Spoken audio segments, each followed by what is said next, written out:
Hi, everyone. I'd like to welcome you to the Medical Laboratory Science Info Session at BCIT. My name is Julie Alley. I'm working in the marketing department at the School of Health Sciences. I'd like to, before we get started,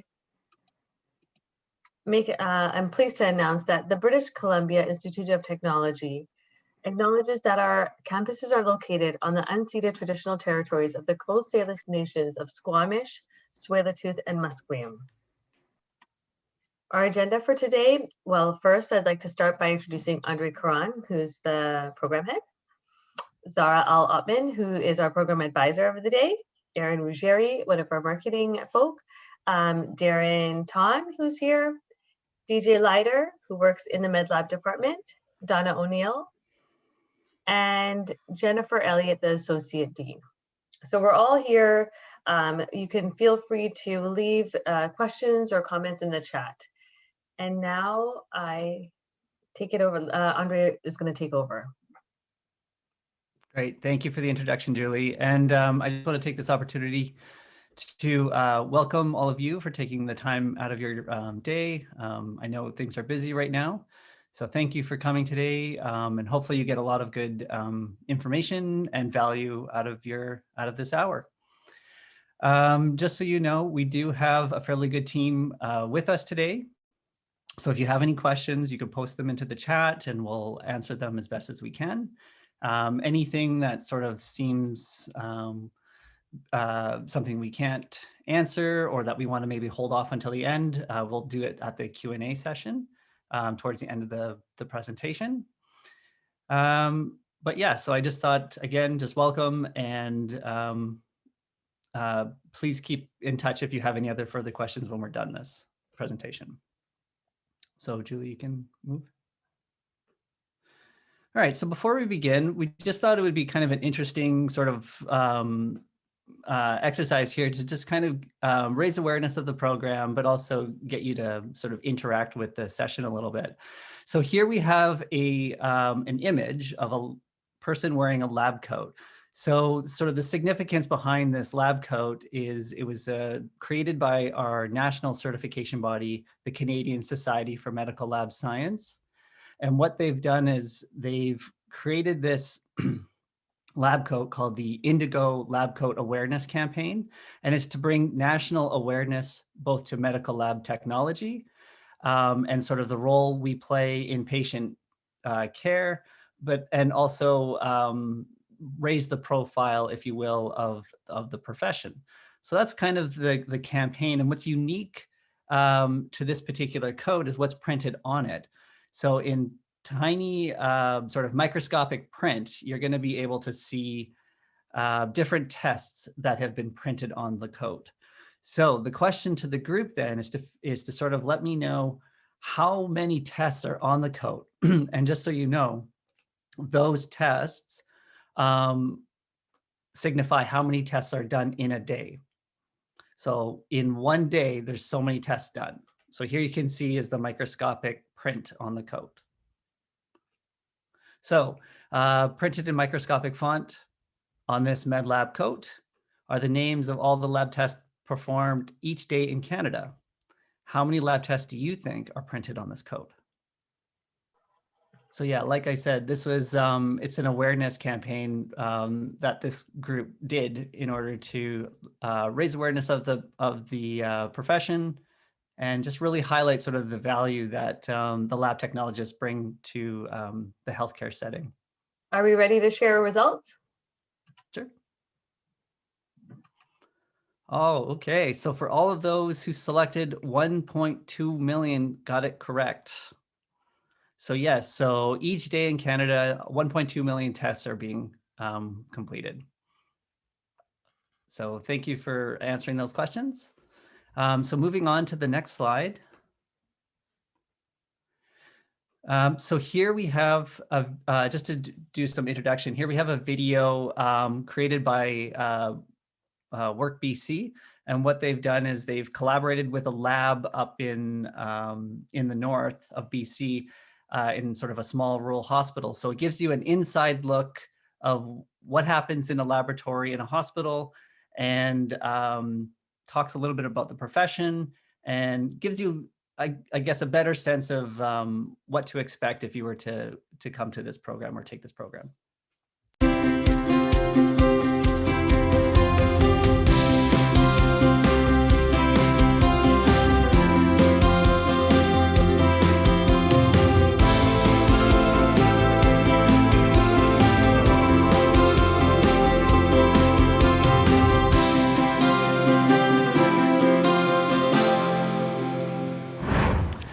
Our next career plays a vital role in the field of medical science. We're in the lab today to meet a medical lab technologist. Hi. Hi, I'm Jody. I'm Brian. Nice to meet you. Nice to meet you. Let's get a lab coat on and get you started. Great. My name is Jody Simmons. I'm a medical laboratory technologist, and we're at the Dawson Creek and District Hospital Lab. Medical laboratory technologist works in the lab. They run patient samples, blood and body fluids. They're tests that are ordered by a doctor, and we run them on instruments, and we make sure that those results are accurate and precise before we release them to the doctors. A typical day would involve coming in and waking up all our instruments, and then we would have to pull quality control material to make sure that our instruments are running correctly. We would be doing any maintenance, like pulling apart the instrument and cleaning it before we would want to run any patient samples. What is this machine? They were looking at the inside of a chemistry analyzer. So when someone, for example, comes in the hospital with a heart attack or a suspected heart attack, this is actually one of the instruments we use to see if there's been damage. So you're always learning about new instruments. Your day is always different. Your day is never the same. You might be learning a new instrument, a new technology. In a small lab like this, we are required to draw blood sometimes. So we'll draw the blood and bring it back to the lab. We're looking at tubes, and I'm going to tell what this person's blood type is by using my reagents and these tubes. So if you're an A pos patient, or if your blood type is O, I'll be able to tell from these tests. Okay. You're putting drops in tubes, and you're using pipettes and small equipment, and you're doing maintenance, so it's good to be able to work with your hands. It's good to be very organized, so you can organize your workflow and compartmentalize because you have priority specimens as well. You might get pulled from one thing and there's a stat that comes in and it's a lot more, has priority over a routine sample, and you need to stop what you're doing and work on that stat specimen from the emergency, for example. Always double check your work, Sure. so you do not want to make a mistake. This person's bleeding in the merge and they need blood quickly. You need to work quickly but accurately as well. I don't think people realize how closely we work with other healthcare professionals. We work with nurses and doctors quite a bit. So the centrifuge is slowing down. It has spun the two samples together. So basically my patient's cells have just been spun. But if you look here, this is my tube. That there is a blood clot. That's a agglutination of a patient's cells. So because the blood clumped together within this solution, you know that this is what type of blood? This is an A person. Okay. Because I put A reagent in and the blood clumped, we have an A person. We work shift work, so we have day shifts. Our day shifts start at 7:30 to 4, and then we have a person coming in at 2:30 till 11 o'clock at night, and they're our evening shift, so they're on call all night until the next morning. I was interested in chemistry and biology in high school, and then I went on to get a university degree in biochemistry. There is a degree you can get for medical laboratory technologist, but I have a certification and it's a diploma, so it's a 2.5-year program. The advantage of having a degree over the diploma is you do get paid extra, and you can also take a management position a little easier than that. But the diploma, everybody is certified. You take a certification exam, and everybody is considered certified, and you can work anywhere in Canada. There's always opportunities to further advance your education. You could specialize in another department like microbiology. Also, the CSMLS, which is our certifying body, offers courses online that you can take and further advance. My advice for somebody straight out of school would be to go and do a lab tour, talk to somebody that works in a lab. A good medical laboratory technologist pays attention to detail. They're considerate to others. They really do care about the well-being of people, even though you're not in the forefront and people don't always see you. It's nice to know that you're having an impact on somebody's life. Jody, thank you so much for showing me around. Nice meeting you. Don't forget to wash your hands. You got it. Thanks. Bye. Once again, I'm Brian for Career Track, reminding you that this career could be yours. See you next time.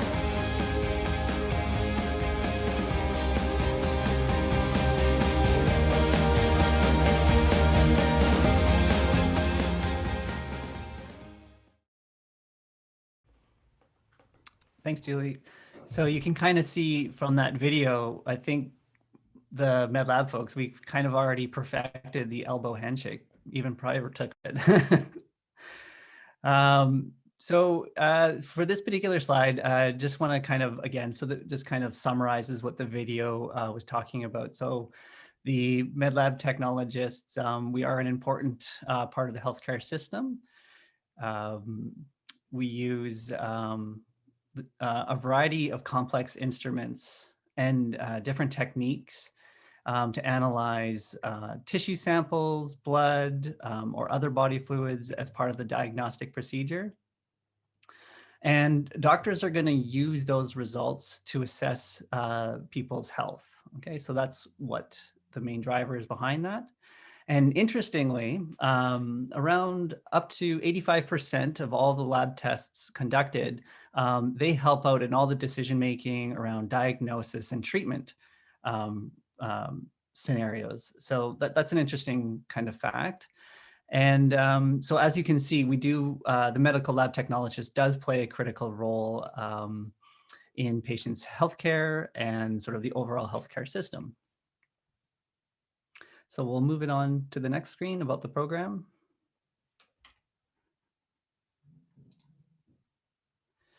So, this the MedLab Science program here at BCIT, it's a 2.5-year full-time diploma. There are going to be on-campus lectures and you'll be able to, and clinical labs, so simulated clinical labs. And they're going to be teaching you all the theory and for all the different professions, but also giving you an opportunity to practice in the labs with a lot of hands-on activities.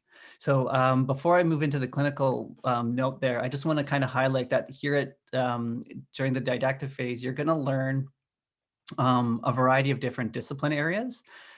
So for example, you're going to be learning how to collect blood. So like in the video, it showed the technologist collecting blood from patients. So you're going to learn that technique. You're also going to learn about 5 or 6 different other departments in the hospital that you, or private lab that you can work in. So for example, a couple of the areas are clinical chemistry. So this particular area, they conduct tests on blood or other body fluids. And they're really looking for different chemicals or hormones or drugs in the body. Another area that you would find yourself in is histology or anatomical pathology. And in that area, it's basically the lab technologist is preparing and they're studying different tissue samples for the detection of disease. We also have, you saw in the video, the technologist was showing the interviewer the blood typing. So that's also a department called transfusion science. So they're looking at different blood types, and they're also doing, they're testing for compatibility with donors. So if you're gonna get a blood product, they would be the ones behind the scenes making sure that you get the right product. Also, we have microbiology department. So they study everything that's small. So bacteria, viruses, fungus, all that kind of stuff. And then also you'll get a chance to learn about the study of hematology. So there we're looking at blood cells, clotting mechanisms, all of those things. And I just want to close by saying another department or technique that you would find yourself doing is sort of this up and coming area around molecular diagnostic techniques. So it has been around for some time, but the technology is starting to grow. And right there, they're looking at genetic material and gene expression. So where you see that right now on TV every day is with COVID testing. So a lot of the COVID testing is using molecular diagnostic techniques. And again, it is the medical lab technologist performing those tests for COVID right now. So that kind of summarizes all of the sort of the stuff that you're going to learn at BCIT. And then you're going to take all that theory, all those simulated labs, and then you're going to go to a 35-week clinical placement. And there you're going to be able to practice everything that you learned at BCIT. So you're going to put it into practice with a preceptor, a trainer, and get sort of that real world hands-on experience in a lab setting. So we could switch slides. So some fun facts. So if you didn't know, there's a large demand right now for medical lab professionals. There's a slide that we have prepared for you to kind of give you a visual for what that looks like, but job demand is high. We can work in hospitals, community and private clinics, blood banks, research facilities. So there's a number of different areas or places you can work.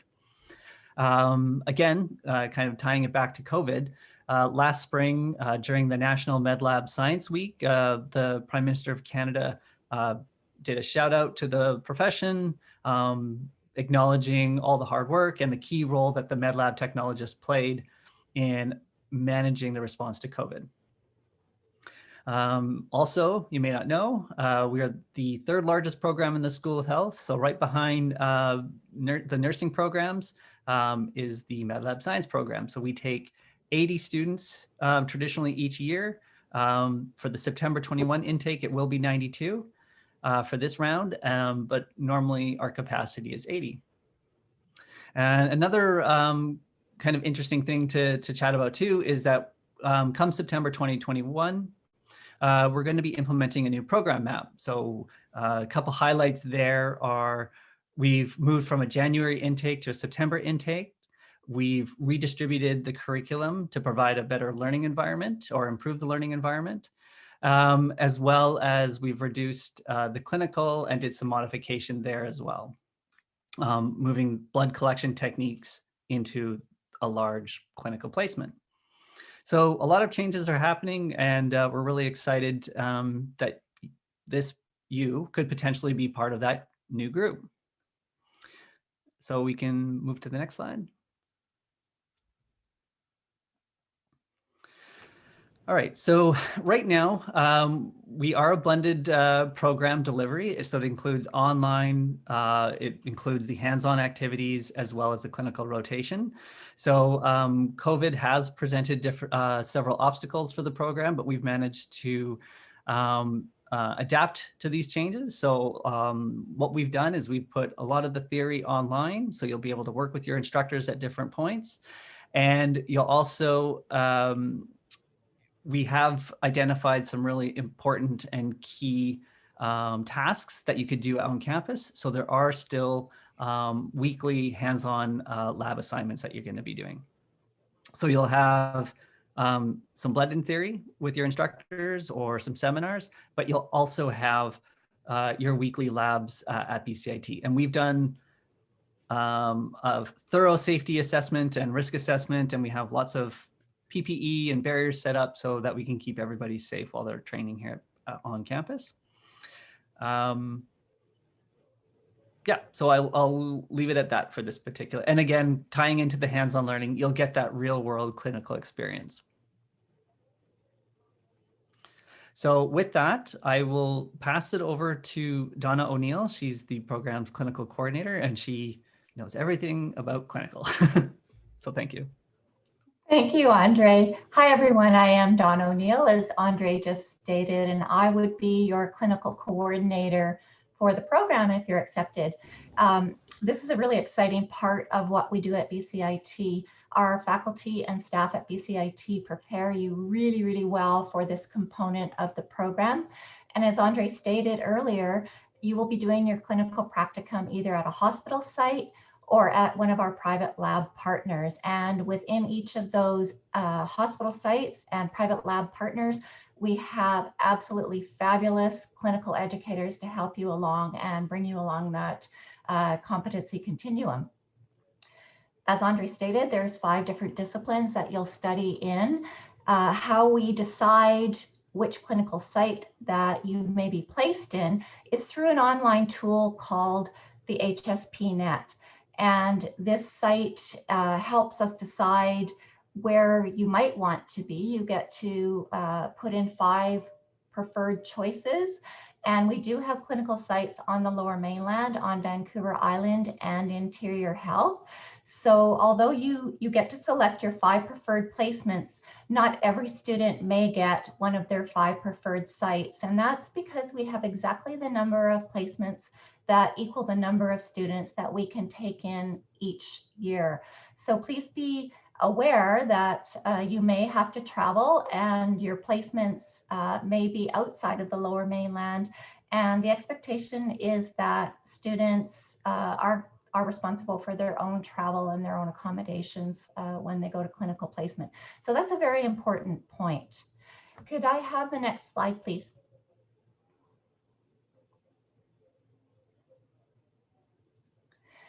This is a nice little slide, and Andre spoke to it a bit earlier. This comes from Work BC, and we are currently one of what they determine as high opportunity professions.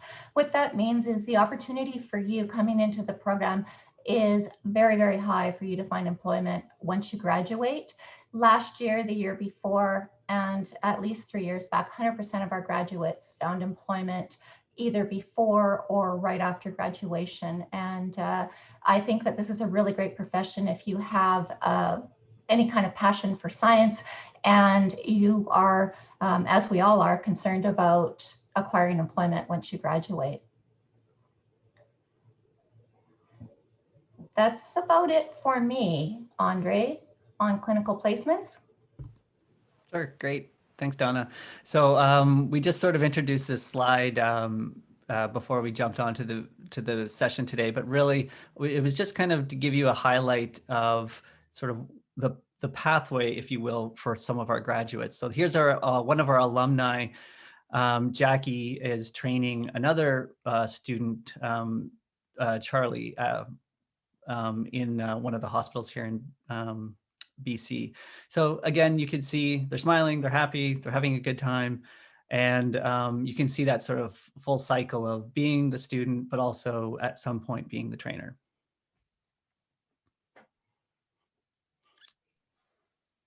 So that's it in terms of the program details and the profession. I'm gonna hand it over to Zara to talk about admissions. And again, if you have any other further questions, put it in the chat, and we also have a time at the end of the presentation to address them as well. Cheers. Perfect. Thank you, Andre. And just to briefly introduce myself, my name is Zara L. Ottman, and I'm a program advisor for full-time studies at BCIT. Some of you may have heard about this session just based on coming into, communication with one of us. Essentially, we answer any questions regarding the admissions process. So if you have any questions about the entrance requirements or admissions after today, please feel free to connect with us, and I'll go over contact information at the end of the presentation. And so for the entrance requirements, they're listed online. So if you go to bcit.ca, you can find the entrance requirements just by looking up the medical laboratory science program. Darren has also put a link in the chat, so you can save that as well and bookmark it. Essentially, for the entrance requirements, there's 2 English requirements. The first one is 2 years of education in an English-speaking country. If you don't have that, you can definitely take an assessment to meet that requirement. And the next one is English 12 or an equivalent at a minimum of 73%. The next requirement is math, so pre-calculus 12 at 73%. Previously, it was known as Principles of Math 12. So if you have that, you can apply with that. The next requirement is biology, so anatomy and physiology 12 or biology 12 previously at a minimum of 73%. Chemistry 12 at a minimum of 73%. And then physics 11 at a minimum of 67%. Physics 12 cannot be used to meet the physics 11 requirements, just because there's certain concepts that you go over in physics 11 that you do not go over in physics 12. And if you're curious about any equivalencies for any of the requirements that I mentioned, please feel free to reach out to us at Program Advising, and we can give you some additional information regarding that.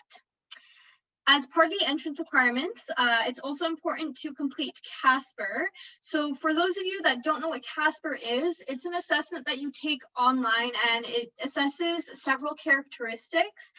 You're presented with a moral dilemma, and then you have to describe how you would approach that situation.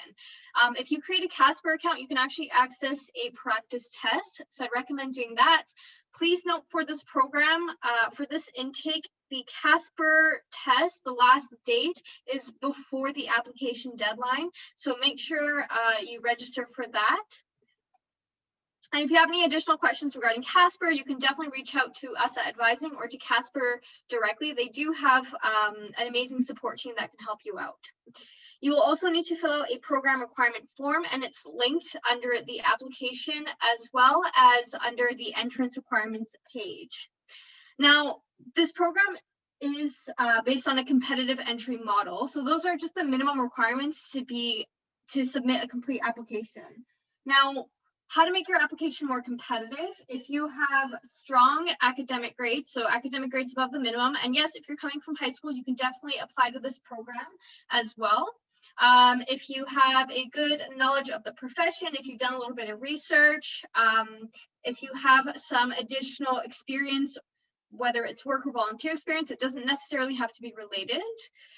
Additional post-secondary as well. So if you completed some post-secondary beyond the requirements. And then there is a note on the entrance requirements for preference for students who have completed the requirements within 5 years. This is not a requirement, it's just a preference, and the weight on this preference will depend on your application. So the department does look at your overall application, each aspect of it. So I would absolutely recommend everyone to apply for this program, even if they don't have one of the requirement or one of the ways to make your application more competitive that I've mentioned. Don't be discouraged. I do still recommend that you apply to this program. And next slide, please. So right now, applications are open. They've been open since October 1st, and they close on May 1st or the next business day. If you notice in your calendar, May 1st is a Saturday. So the next business day will be Monday, May 3rd. And this is for the September 2021 intake. And then we have some qualities here listed on the slide, how to be successful in the program and the profession. So someone who's interested in science. So as that video we saw earlier, Jody, she had a passion for chemistry and biology.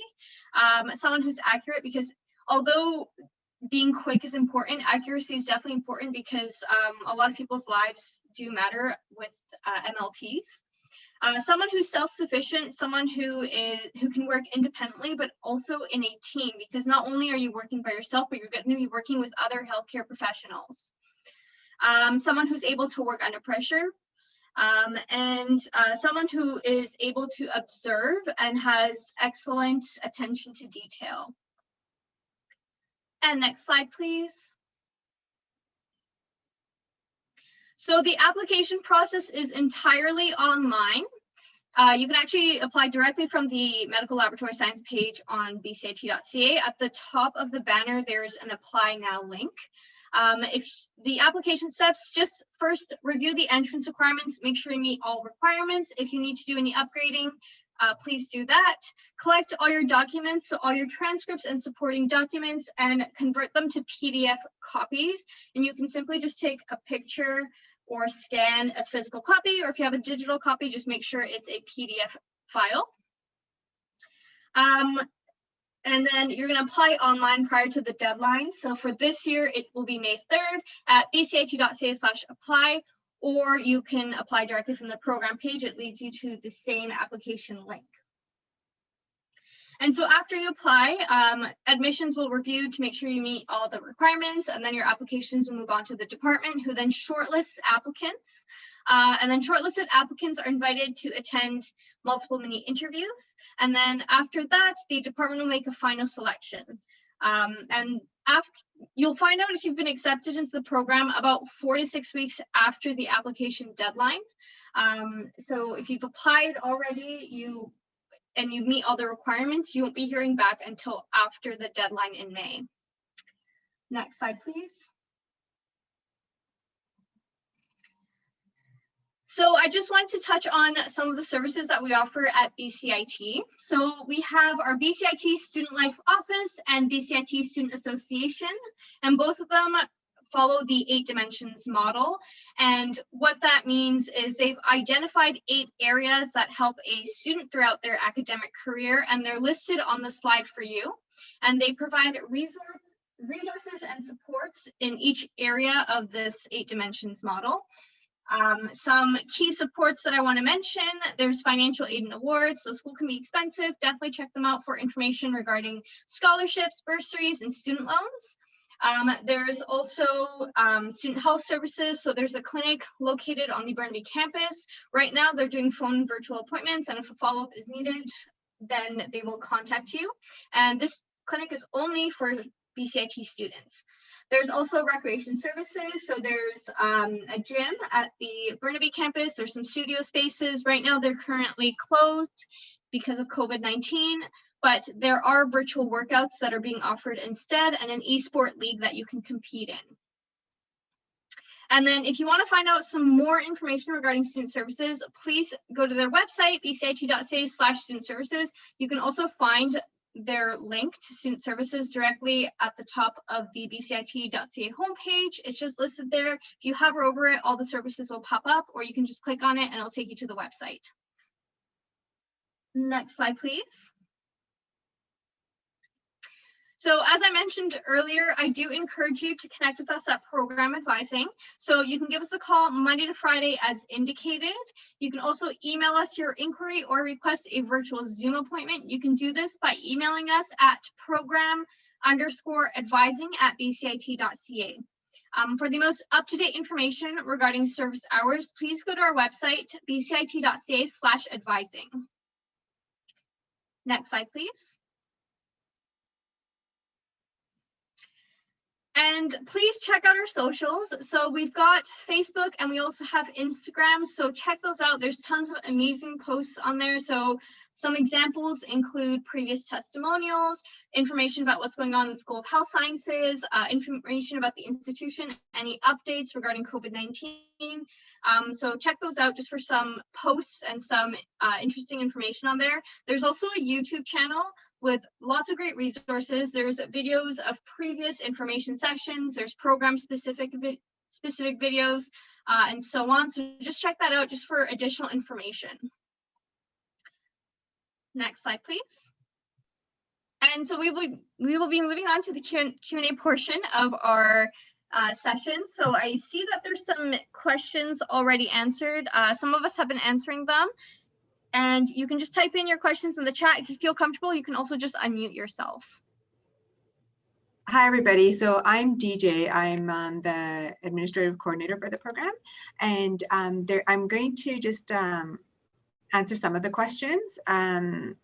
So I know one question that I get asked quite often is, do the requirements need to be done within the last 5 years? The answers to that is no, they do not need to be. It is recommended. It's preferred if it is a competitive program, but it's not mandatory. So that's not mandatory. If you've done your requirements, your entrance requirements outside of Canada or United States, or if you've done it in another country, you may need to do an ICE International Credential Evaluation. So ICES.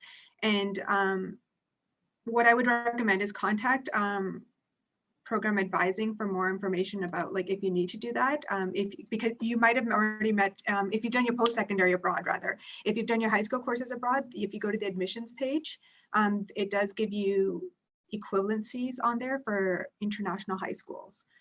There was another question in here. So as Donna already mentioned, the clinical is unpaid. Yes, I've covered that one. I'm just looking at Julia Mello's question. I'll be applying for the 2022 intake. Will the interviews be conducted in person, or can they be conducted online or over the phone?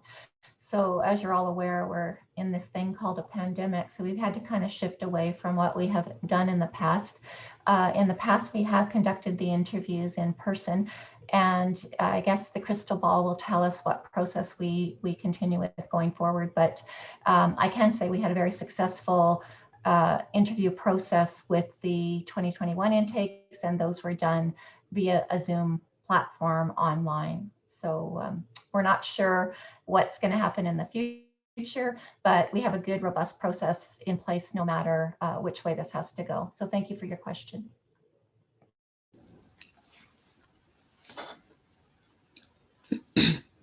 And there's this question, maybe Donna or Andre, you guys might want to address this. Is it recommended to attain a BSc degree first? And what does it mean for job opportunities or employment income? So the program is designed as a high school entry program. So it's a diploma, 2.5 years. So we get all sorts of students applying to the program, those that have completed a BSc or some other post-secondary credential, and then those that have come straight out of high school. So for those that have a Bachelor of Science already, say, for example, in chemistry or something, then you definitely would probably have already some context and background for some of the content that you'll take in the program. So what that means then is, sorry, the chat keeps moving on me. So it's not necessarily recommended. If you do have one, that's great. It'll support you both in the Casper interview, it'll support you in the program, but it's not a decision factor for us. And in terms of employment and opportunity, everybody who completes the program will complete the program with a national certification. So with that, you can work anywhere in BC or in Canada. So the BSc or any sort of degree would help you, again, more or less with just kind of giving you a more overall education experience. It might give you something down the road in terms of maybe a supervisory role or something like that. But in terms of just getting employment, all you need is that certification from this national body, the Canadian Society for MedLab Science. And Andre, I'd like to just add to that. If there are students that are coming to the program directly from high school, there is always the opportunity, if you really feel that the academia route is the way you want to go, to jump into the program at UBC after you've completed your diploma, and you will get 2 years credit on the 4-year degree if you have your diploma from BCIT and then move into the lab science degree program at UBC. Hi, I'm just wondering if there's any chance to do the clinical practicum out of province. Every province has its clinical practicum sites negotiated within their own province, and the program is highly subsidized by each of the provinces where there's a medical laboratory science technology school there. So it's not something that it would be an easy transition. So I guess the short answer is plan on doing your clinical practicum in the province that you study. Okay, thank you. You're welcome. Question, does a BSc increase the chances of being accepted into the program? I would just say that I think Andre has already more or less answered that. In terms of being accepted into the program, it's a multifaceted approach, Casper interview approach, and your grades. So it's going to make a transition to post-secondary smoother because you're already used to that culture.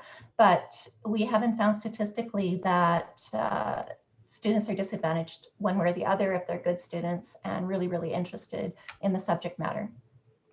And when you apply to the program, so if you've done post-secondary courses and to meet the entrance requirements, then if you received a higher grade in the post-secondary, then we will admissions will use your post-secondary grade. So if it's a, I'm going to give an example here. So so for example, if you're applying to the program and you are the English 12 requirement and the pre-calculus 12 requirement, if you have completed them in high school and you received 73% in both of those, and then in post-secondary you received 80%, then submit both your transcripts, but admissions will use the higher of the two. If you received a 95% in high school, but in post-secondary received 80%, then admissions will use your higher grade. Thanks, DJ. Just quickly here, I just want to address one question because it does come up quite a bit, and then we can transition onto our next slide here. So common question we get is folks have an MLA certificate and they want to transfer their credits into this program.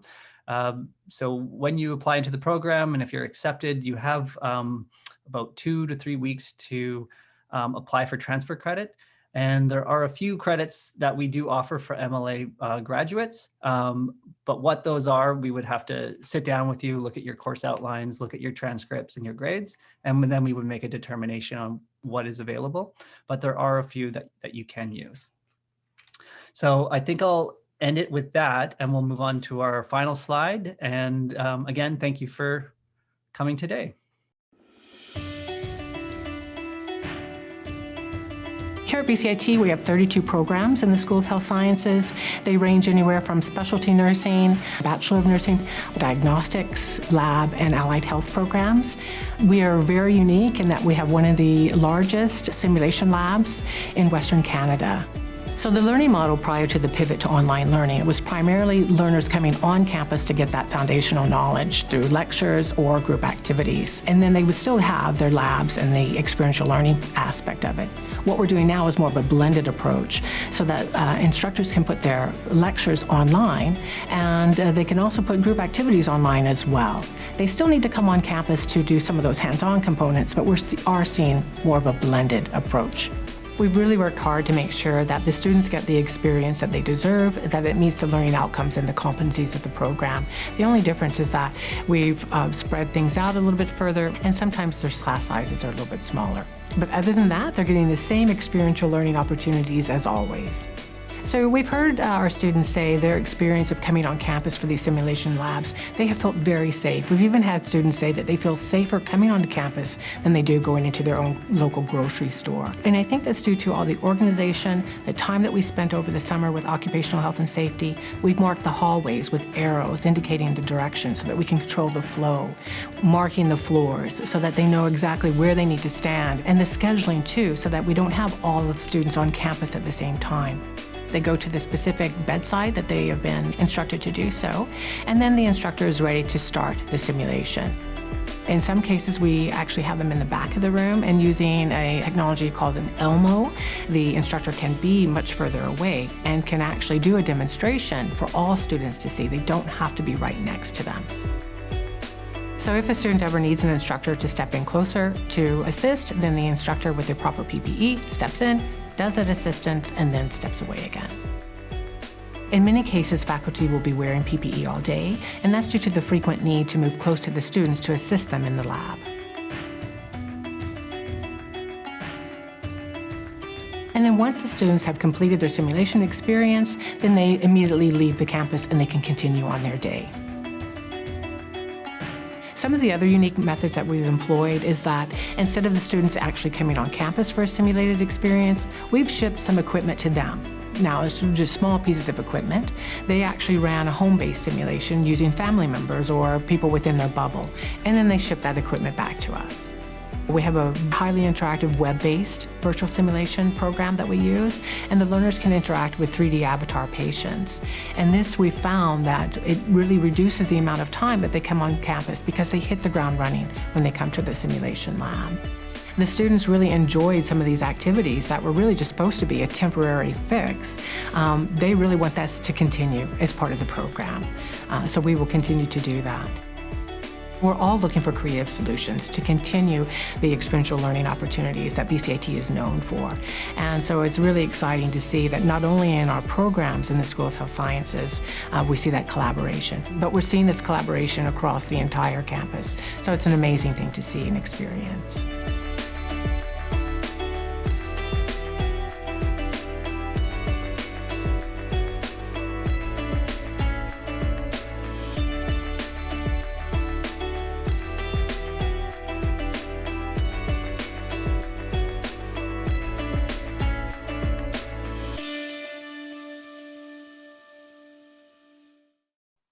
Thank you everyone for attending. Expect an email from us on tomorrow afternoon with a PDF of the slide deck and a copy of the recording that you can use for your reference. Have a great rest of the day. Bye, thank you.